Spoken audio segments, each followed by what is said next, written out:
Mengapa? Tidak ada yang demen. Ya, orang pelit ada yang demen nggak?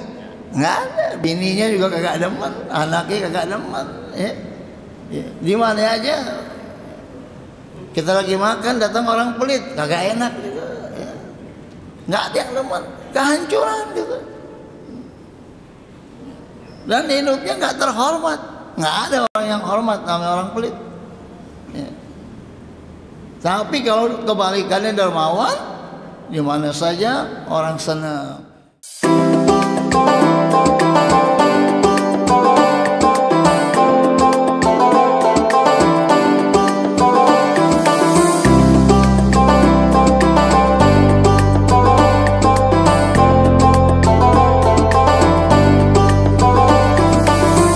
Assalamualaikum warahmatullahi wabarakatuh.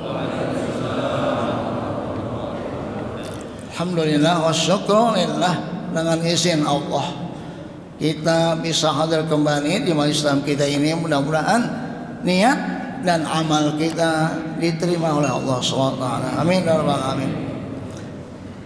Minggu lalu kita membaca yang menyelamatkan kita, takut kepada Allah, ya, adil, sederhana, itu yang menyelamatkan kita. Sekarang kebalikannya, yang menghancurkan kita, yang membuat kita menderita dan tidak terhormat. Ya. Apa itu? Fasuhun syadidun, bukhlun syadidun, sangat pelit. Dalam bahasa Arab ada bukhlun, ada suhun. Kalau suhun itu melebihi dari bukhlun, ya, sangat pelit. Dan pelit ini memang menjadi tabiat manusia, ya. Tapi yang di sini ini yang aib. Mengapa? Karena terlalu pelit, ya. Menyebabkan dia terjerumus ke dalam kehancuran, ya. Mengapa? Tidak ada yang demen, ya. Orang pelit ada yang demen nggak? Nggak ada. Bininya juga kagak demen, anaknya kagak demen, ya. Ya. Di mana aja kita lagi makan datang orang pelit, kagak enak juga, ya. Nggak ada yang demen, kehancuran juga. Dan hidupnya nggak terhormat, nggak ada orang yang hormat namanya orang pelit. Ya. Tapi kalau kebalikannya dermawan, di mana saja orang senang. Makanya orang yang pelit itu dikatakan termasuk minal muhlikat, termasuk dari golongan orang-orang yang mendapatkan kehancuran, tidak bakal sukses. Siapa saja kalau pelit nggak bakal sukses di rumah tangga, di dalam karir, di dalam dagang, di dalam apa saja, di dalam kehidupannya tidak akan ada kebahagiaan. Yaitu orang yang pelit itu fala yu'addi ma alaihi min haqqillahi ta'ala, karena dia tidak melaksanakan kewajibannya yang berkaitan dengan hak Allah wa haqqil khalqi, dan begitu juga dengan hak manusia. Nah, jadi kewajiban kita membayar zakat, ya. Orang yang membayar zakat tidak dikatakan pelit. Tapi kalau fala yu'addi, kalau dia tidak melaksanakan ma alaihi min haqqin, apa yang ada kewajibannya dari hak Allah, ya, harus keluarin zakat. Hak manusia dia harus berinfak, umpamanya kepada orang tua, kepada istri, kepada anak, itu kan wajib, ya. Nah, kalau seseorang sudah mengeluarkan zakat, maka orang itu tidak dikatakan pelit. walaupun sama teman-temannya nggak pernah dibagi, ya, asal dikeluarin zakat tidak dikatakan pelit, ya. Tapi kalau dia tidak mengeluarkan zakat, walaupun sama temannya dermawan, dianggap dia pelit. Karena zakat itu wajib, ya. Harus itu nggak mau harus dikeluarin. Karena harta kita itu masih kotor, masih ada hak orang-orang yang wajib menerima zakat, ya. Harus dikeluarin dulu. Itu juga kalau sudah setahun dan sudah sampai nisabnya. Nah, orang yang melaksanakan haknya maka tidak dinamakan pelit. Tapi kalau fala yu'addi, dia tidak melaksanakan kewajibannya, maka dinamakan dia pelit. Kewajibannya kepada orang tua. Seorang anak wajib memberi nafkah kepada orang tuanya, meskipun orang tuanya kaya. Tidak ada gugur kewajiban anak kepada orang tua. Tapi orang tua gugur kewajibannya kalau anak sudah mampu bekerja, sudah bisa mencari harta, ya, udah kerja, udah dagang, pokoknya udah ada penghasilan lah. Orang tua udah nggak punya wajib lagi, ya. Umpamanya umurnya baru 15 tahun, tapi udah ada pekerjaannya, udah ada gajinya, pokoknya udah bisa mandiri, orang tuanya nggak wajib memberi nafkah. Tapi kalau dia masih sekolah, umpamanya umurnya 50 tahun, masih di pesantren, habis didemen banget di pesantren, ya, wajib orang tuanya memberi nafkah meskipun umurnya udah 50 tahun, ya. Tapi kalau udah mampu nggak wajib lagi. Itu orang tua ke anak. Tapi kalau anak tidak ada kata-kata selesai dah kewajiban gua, enggak, terus. Apalagi orang tua kita nggak mampu. Nggak mampu itu banyak, sebab sakit, sebab tua, sebab nggak bisa kerja, pokoknya nggak ada penghasilan dah. Wajib anak memberi nafkah kepada kedua orang tuanya. Kepada istri, suami wajib memberi nafkah kepada istri, meskipun istrinya konglomerat, ya. Umpamanya, ya, suaminya guru, ya, kalau guru kan duitnya nggak banyak, ya. Bininya konglomerat, tetap suami wajib memberi nafkah kepada istrinya. Coba lihat, istri nggak punya kewajiban, ya. Harta istri, ya udah harta dia, ya. Tapi kalau kata bininya, udah lo nggak usah pikirin dah, kontrakan kok banyak, no lo ambil barang 10 dah, alhamdulillah, ya. Enak gak tuh? Tapi kalau dia kagak mau bagi, ya udah, nggak bisa kita menuntutnya, karena kewajiban nafkah ada di pundak suami, ya. Termasuk yang lain itu pembantu, ya. Wajib bagi suami mencarikan pembantu buat istrinya. Untung bini kita nggak tahu, ya. Kalau dia tahu dituntut kita. Kata bininya siang malam gue nyuci piring, masak. Kalau kata bininya gue nggak kuat, wajib cariin pembantu. Nah tuh, masya Allah, ya. Jadi beruntung nanti kita nih, bini kita pada diam aja. Coba kalau punya bini yang cerdik, diceraiin kita, ya. Kita cari istri yang solehah lah, ya. Jangan yang cakep doang, ya. Cakep doang juga kalau udah kawin, ya tetap aja masih nafsu sama bini orang juga, ya. Ya. Iya. Ya. Cari yang solehah dah, enak lah, ya. Kalau solehah itu kita apain aja, dia diam aja, ya. Ya. Kasih sederhana, oke, apalagi berlebihan, mantap banget itu, ya. Tapi kalau istri nggak solehah, nggak ada ketenangan. Dia pergi juga kemana-mana kita was-was juga, ya.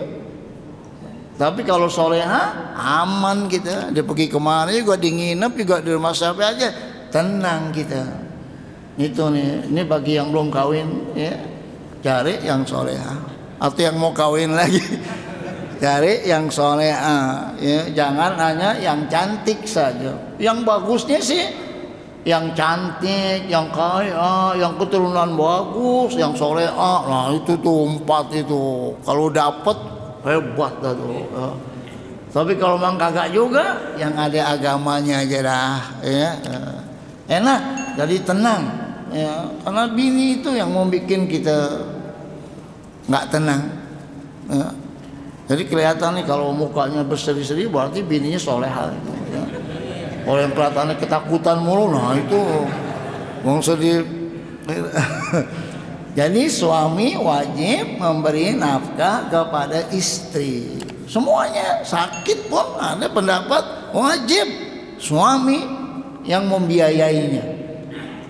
Nah, kalau suami makan, bininya juga makan. Apa yang suami makan, istri makan. Apa yang dipakai oleh suami, istri pakai. Itu kalau kita mau ngikutin ajaran Islam, ya. Baik. Wa fi riwayatin fasuhun muta'un. Ada riwayat lain, hadis Nabi, kata Nabi fasuhun muta'un, ya. Yang tadi itu fasuhun syadidun, yang sangat pelit. Yang kedua pelit yang ditaatin, ya. Maksudnya aybukhlun yuti'uhul insanu, pelit yang diikutin oleh manusia. Artinya manusia itu sangat taat sama pelitnya itu. Jadi yang nyuruh dia pelit itu pelitnya itu, ya. Jadi bukannya dari mana-mana, kepelitan itu yang diikutin. Makanya orang yang pelit itu sebenarnya dia kena gangguan jiwa sebenarnya, ya. Kalau kita bilang orang gila, kejam banget, ya. Jadi nggak normal. Mengapa? Karena dia pelitnya itu bukan ke orang saja, ke dirinya pun disayang. Itu ke dirinya pun, ya, disayang. Duitnya banyak, buat dirinya saja dia kagak kasih, apalagi buat orang, ya. Itu kalau pelit yang diikutin, ya. Pokoknya apa kata pelit, iya aja lah, ya. Dia pengen makan nasi kembuli, kata pelit jangan, mahal, nggak jadi, ya. Beli gado-gado, ya. Besok gitu lagi pengen makan sate, kata pelit jangan, sang sayang, beli lagi gado-gado. Seminggu mencret. Itu kenapa? Pelit yang diikutin, artinya dia tunduk kepada kepelitan itu. Lawan, ya. Duit banyak, pengen makan enak, makan, ya. Apalagi yang bergizi. Karena sekarang ini ada istilah food is medicine. Makanan itu menjadi obat. Jadikan makanan itu menjadi obat. Ini dengan makan yang enak, yang halal, yang lezat, badan kita jadi sehat, ya. Jangan sayang-sayang makan, ya. Khususnya makan. Karena tubuh kalau nggak makan, lama-lama lemah. Kita harus, apalagi kalau udah tua, harus makan yang bergizi, ya. Jangan dikumpulin mati kagak bawa juga, ya. Ya. Apa yang kita pengen makan, makan. Yang penting kaidahnya kulu wasrobu wala tusrifu, itu aja. Makan, minum, jangan berlebihan. Udah, itu makan apa aja yang halal, ya. Justru orang-orang soleh diperintahkan supaya menikmati yang halal. Orang soleh, ini kita nih insya Allah orang soleh, nikmati yang halal, ya. Jangan pakai sayang-sayang. Pengen makan, pengen jalan-jalan, ya, pengen beli baju, bukan pengen kawin lagi, ya. Pokoknya apa aja lah, nikmati.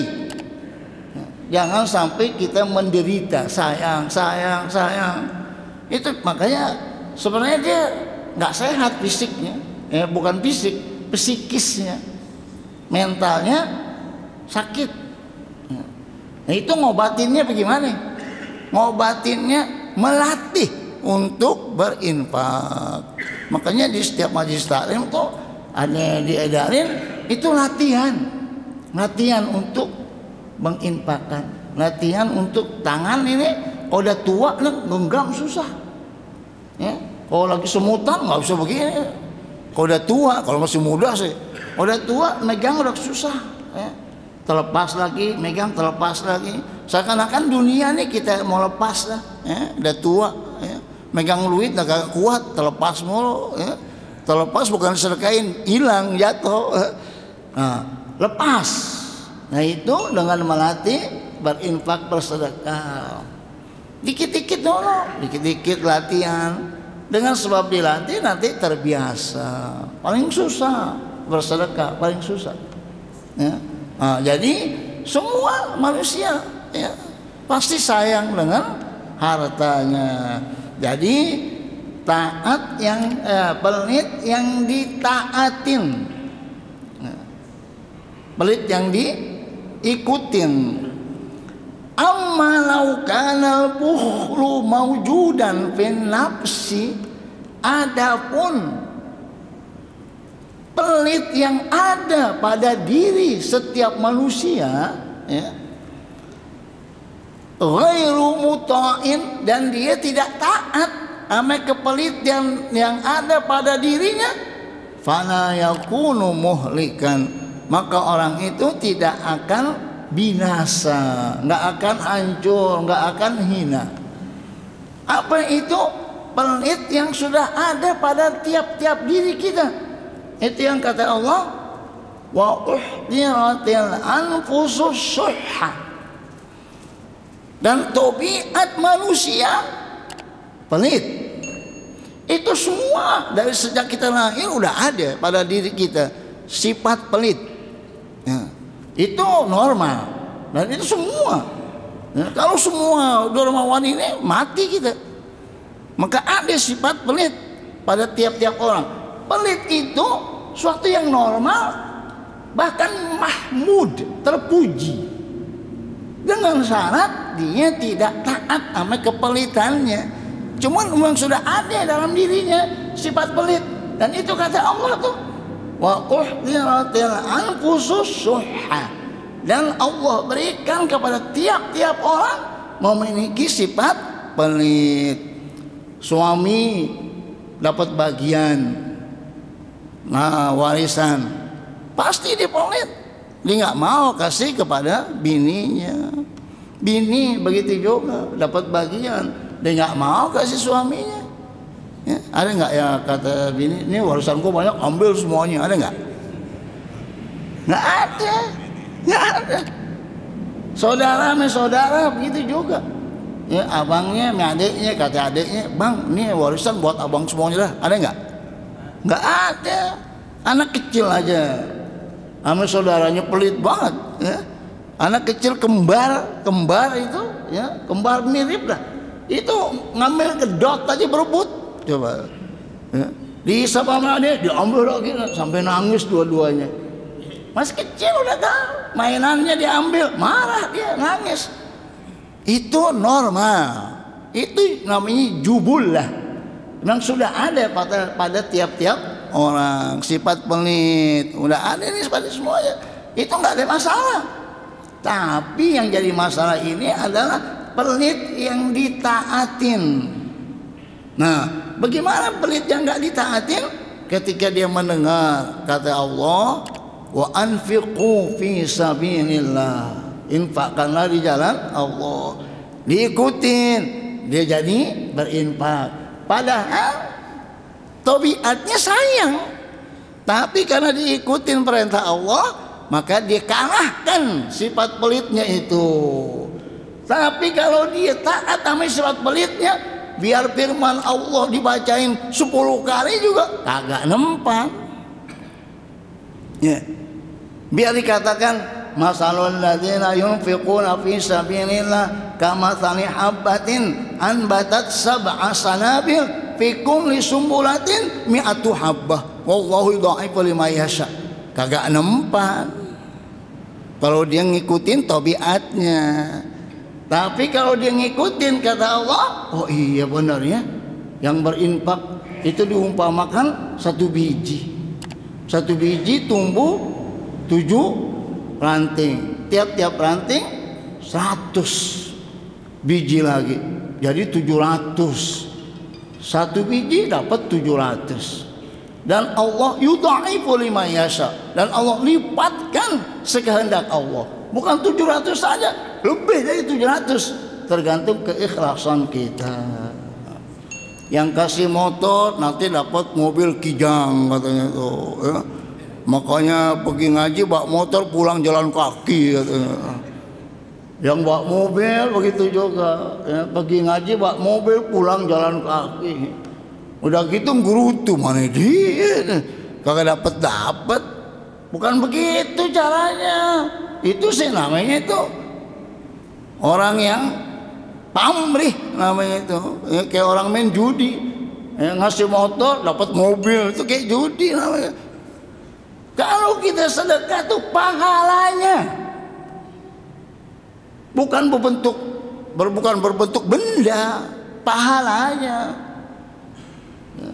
Tapi karena manusia lagi stres ya, dikatakan kasih motor dapat kijang, wah iya benar, udah kasih motor kagak dapat kijang juga, ustadznya yang enak ya. Itu ya, jadi kita ini ngaji yang benar ya, jangan sampai kena disihir ya, kata Nabi itu innal bayana la sihrun, sesungguhnya omongan itu bisa menjadi sihir. Kalau omongannya enak manis tersihir manusia. Kalau udah tersihir apa kata dia? Hati-hati ya. Sebelum kita mendengarkan omongannya, kita harus tahu dulu tuh dia siapa. Jangan sampai salah pilih ya, rugi kita ya. Cari guru yang benar ya. Jangan sampai menyesatkan kita. Baik, li'annahu minas sifatin lazimatin lin nafsi, karena sifat pelit itu memang suatu yang lazim, yang ada pada diri manusia semuanya. Nah itu Allah yang menciptakannya. Jadi kagak apa-apa kalau dia punya sifat pelit, tapi pelitnya itu tidak ditaatin. Andai kata Allah perintahkan ngeluarin zakat, dikeluarin zakatnya ya. Andai kata Allah perintahkan memberi nafkah kepada istri, dikeluarin nafkahnya ya.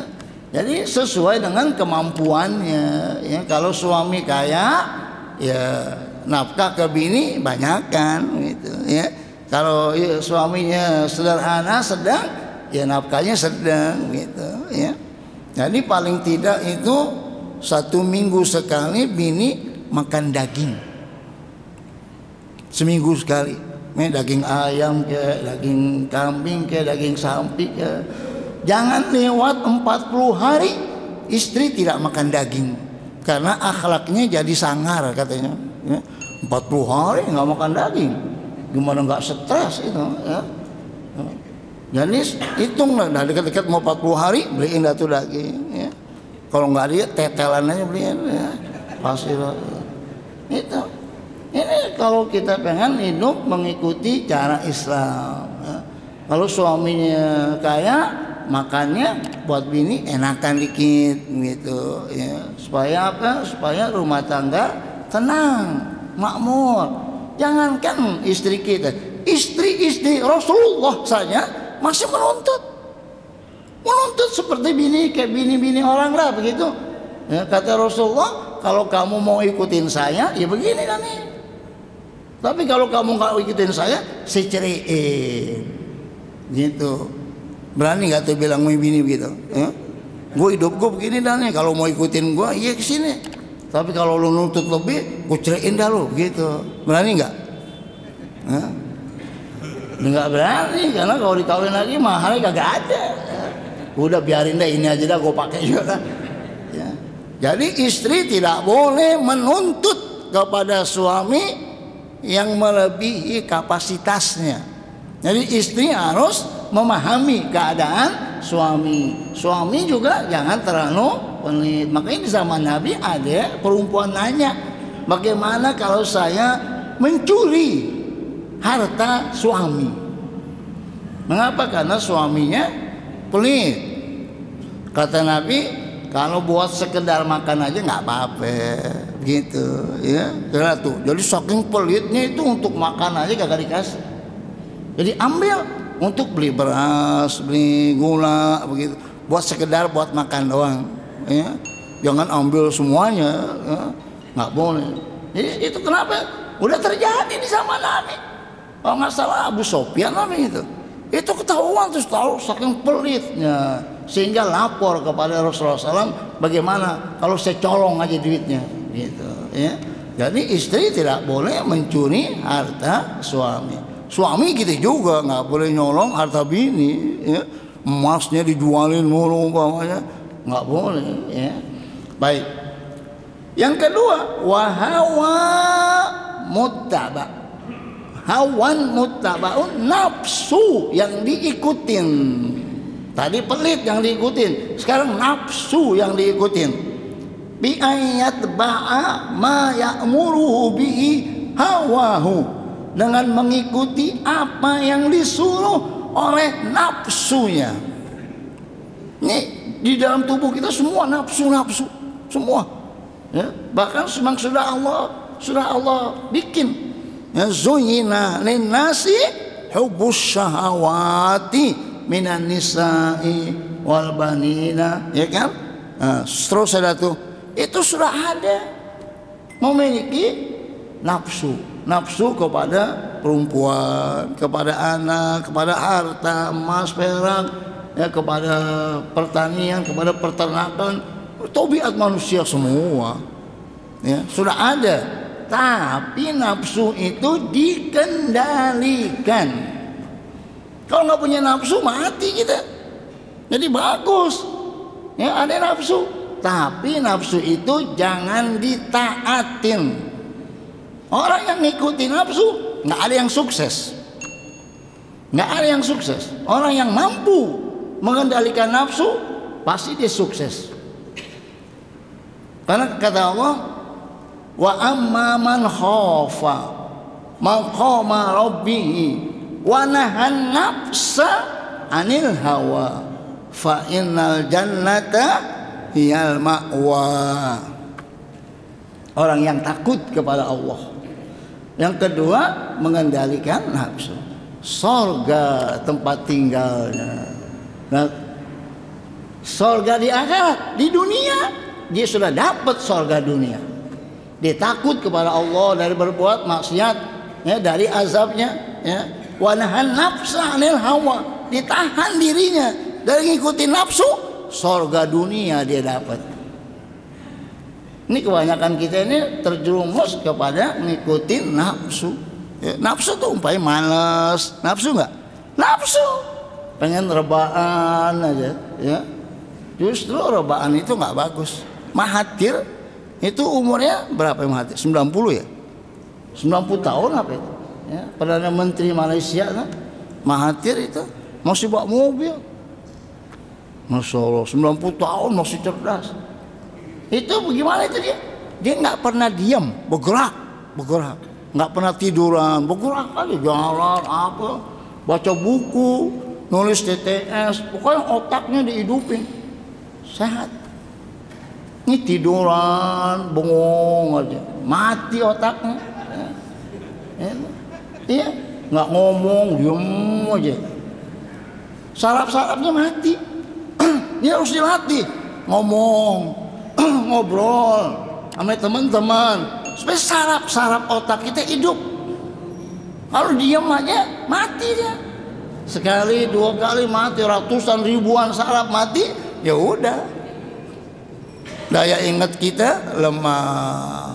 Ini digerakin, jalan biasain bergerak, jangan rebahan mulu. Ya. Manusia rebahan namanya itu. Ya. Duit kagak rebahan. Bergerak, bergerak, bergerak. Sholat itu bergerak, tawaf bergerak, sa'i bergerak. Ya. Jadi jangan ngikutin nafsu. Oh nafsu enaknya pengen santai, nggak mau capek, hidup pengen enak, nggak mau kerja. Itu nafsu. Kalau kita ikutin nggak bakal sukses.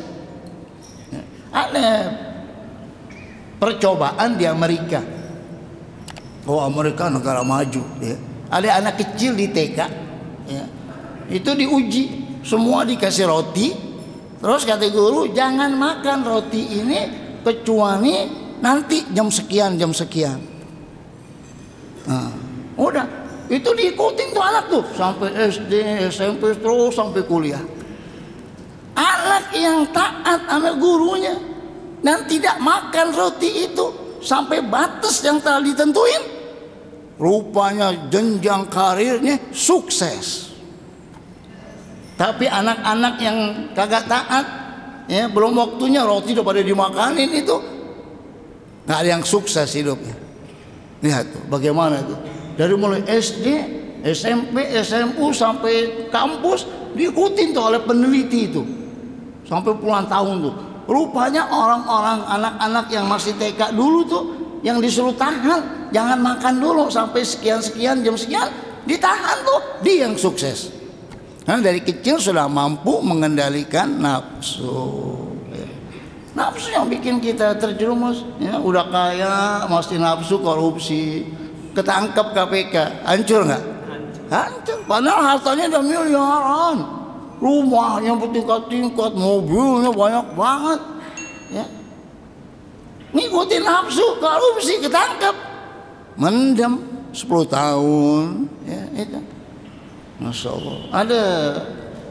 Ada yang cerita katanya tuh di satu kantor itu nggak boleh kasih tip. Ada ini baru nggak boleh kasih tip. Nah, kemudian tuh ada orang keluar satpamnya itu ada yang kasih duit 2000 perak diambil. Ada CCTV ketahuan, dipecat saat itu juga. Nah tuh. Karena apa? Karena di kantor itu tidak boleh menerima tip. Jadi orang masuk aja, mau keluar aja. Gara-gara nafsu 2000 jadi diberhentiin. Ya. Satpam. Tapi 2000 kan lumayan kan kalau yang ngasih 100 orang. Nah, ini udah kaya raya, udah miliaran duitnya masih korupsi juga, mendem nafsu. Udah punya bini cakep, ngikutin nafsu, selingkuh ketahuan, berantakan. Sebab nafsu kan. Coba kalau dia sabar, dia bersyukur, aman. Dan yang paling penting nih mengendalikan nafsu. Itu ayatnya tadi itu. Wa amma man khafa maqama rabbih. Yang takut kepada Allah dari berbuat maksiat, takut dari azabnya. Wa nahan nafsa anil hawa, dia tahan dirinya dari ngikutin nafsu. Fa innal jannata hiyal ma'wa, sesungguhnya sorga tempat tinggalnya. Sebelum sorga akhirat, sorga dunia dia dapat. Coba dah kalau kita kendaliin nafsu, akhirnya enak. Memang awalnya nggak enak, lama-lama enak. Makanya tuh caranya itu supaya kita nggak nafsu sama perempuan. Ketika ada perempuan kita nunduk, jangan dilihatin, aman. Jadi kita pulang juga tenang. Tapi kalau kita ikutin sampai rumah bayangin, oh sebelah sono gang sono, nggak tenang. Itu caranya itu. Karena ini semua pasti nafsu sama perempuan pasti. Nah itu sehat namanya itu. Ya. Yang nggak sehat itu udah nggak nafsu sama perempuan. Nah itu bahaya tuh. Ya. Kalau masih nafsu bagus. Ya. Tapi nafsunya disalurkan di tempat yang halal. Itu caranya. Ya. Kalau di kantor masih nafsu juga sama perempuan, bagaimana cara ngilanginnya? Pulang, tidur sama bini, mandi, balik ke kantor, masih nafsu, pulang lagi, ya. Tidur lagi bini. Itu kata Nabi itu solusinya begitu. Kalau kita lagi jalan di mana-mana ini nafsu sama perempuan, batalin, pulang dulu. Pulang ya pakai cara kilat dah begitu ya. Kata bininya apa nih? Udah cepetan lah, cepetan. Nah, mandi balik lagi ke sana, masih nafsu, balik lagi pulang. Nah, itu solusinya, solusi dari Rasulullah SAW. Jadi kebanyakan kita ini saya pada ya harus menahan nafsu kalau kita pengen sukses. Siapa aja pedagang, kalau ditahan nafsunya sukses. Ya, semua lah pejabat, semua konglomerat, pokoknya guru pada kalau nahan nafsu pasti sukses. Karena di kita ini ada sebagian penceramah guru kalau udah terkenal, ya, penyakitnya kawin lagi, itu dia tuh. Itu. Ya. Habis kawin lagi jamaahnya ngambek, nggak datang lagi, bangkrut tadi dia. Itu tuh penyakitnya itu. Ya. Nggak boleh terkenal dikit, kawin lagi. Nggak boleh kaya dikit, kawin lagi. Ya. Habis itu duitnya habis, kabur bininya. Nafsu, ya Allah. Ini dia yang menyebabkan seseorang menjadi hancur. Sebabnya hawan muttabaun, nafsu yang diikutin. Yang ketiga, wa ijabul mar'i binafsihi. Itu sebab kehancuran tuh. Seseorang terlalu bangga dengan dirinya. Maka teman-temannya pada nggak demen. Orang pada nggak demen di rumah yang dibanggain dia, bininya kagak dibangga-banggain. Di kantor yang dibanggain dirinya aja. Teman-temannya pada nggak demen. Itu hati-hati tuh, ya. Udah terkenal, ustadz udah terkenal, bangga dirinya, ya. Apa jadi posting, ya, sama siapa aja, ya. Langsung di posting, ya. Supaya bangga nih teman gue banyak nih, ya. Lagi makan aja di restoran posting juga, ya. Makan tahu mie tempe posting juga. Masya Allah itu, ya. Mau ngapain begitu hidup, ya. Itu kenapa? Terlalu ijabul mar'i binafsi, terlalu bangga dengan dirinya. Itu sebabnya. Ai nadruhu ilaiha bi'ainil kamal. Dia melihat kepada dirinya bahwa dialah yang paling sempurna. Dialah yang paling hebat. Nih gua nih lihat nih. Gua lagi misi anu, gua lagi di sono, gua lagi di sono. Ada nggak begitu? Bangga. Itu kalau udah begitu tuh nanti jadi penyakit. Akhirnya semua orang dianggap rendah semuanya. Gua dong nih, gua nih foto misi anu nih lihat nih. Padahal yang itu juga gak tahu apa-apa, cuma di selfie dikenal juga kagak tuh, ya. Nggak boleh ketemu siapa aja langsung diposting nih gua nih. Hati-hati itu penyakit tuh, nafsu. Ya, ini yang paling bahaya. Setiap dia ngomong minta supaya diikutin omongannya. Omongan orang salah. Ini omongan gue. Bahaya kalau begitu. Ya. Udah kakak bakal hidup di tengah-tengah masyarakat. Ijabul mar'i binafsihi. Seseorang terlalu bangga dengan kesempurnaan dirinya, ilmunya, kekayaannya, kesehatannya, keturunannya, kedudukannya. Gua dong. Nggak boleh. Seseorang tidak boleh merasa lebih baik dari orang lain. Ini semua orang baik semua. Nggak boleh kita mengatakan gue lebih baik dari dia. Nggak boleh. Ya. Jadi kita harus semuanya harus merendah, harus tawadhu, harus menghormati orang, nggak boleh sombong, nggak boleh membenci, nggak boleh dengki, nggak boleh iri. Itu ajaran Islam menjadi sehat. Ya. Kesehatan rohani ini yang mahal. Ya. Kalau kita banyak baca buku psikologi, baru udah kita tahu hidup. Masya Allah. Rupanya di sekitar kita ini banyak orang gila semuanya, ya. Orang Masya Allah. Perilaku. Kalau kita lihat dari kata mata psikologi, loh nggak ada yang benar nih orang semua. Depresi, ya, pada apa namanya itu bunuh diri, merenung, narkoba, itu sebabnya itu ngikutin nafsu. Karena terlalu tekanan terlalu berat, akhirnya depresi. Kalau udah depresi udah. Kalau udah parah, udah nggak nempat. Makanya ntar ngomong sendiri, nyengir sendiri, gitu. Ya. Nah, jadi jangan sampai kita ada di hati kita melebihi orang lain. Jangan. Ya. Kita semuanya makhluk Allah, Yang paling bagus khairun nasi anfa'uhum linnas. Itu aja lah. Ya, sebaik-baik manusia yang bisa memberikan manfaat kepada manusia. Bukan sebanyak apa hartanya. Hartanya banyak tapi nggak ada manfaatnya. Buat apaan? Jabatannya tinggi tapi nggak ada manfaatnya. Buat apaan? Walaupun hartanya dikit tapi dia berinfak. Jabatannya dikit tapi dia rajin ngurusin masjidnya. Repot nih mindah-mindahin begini juga. Berat ini.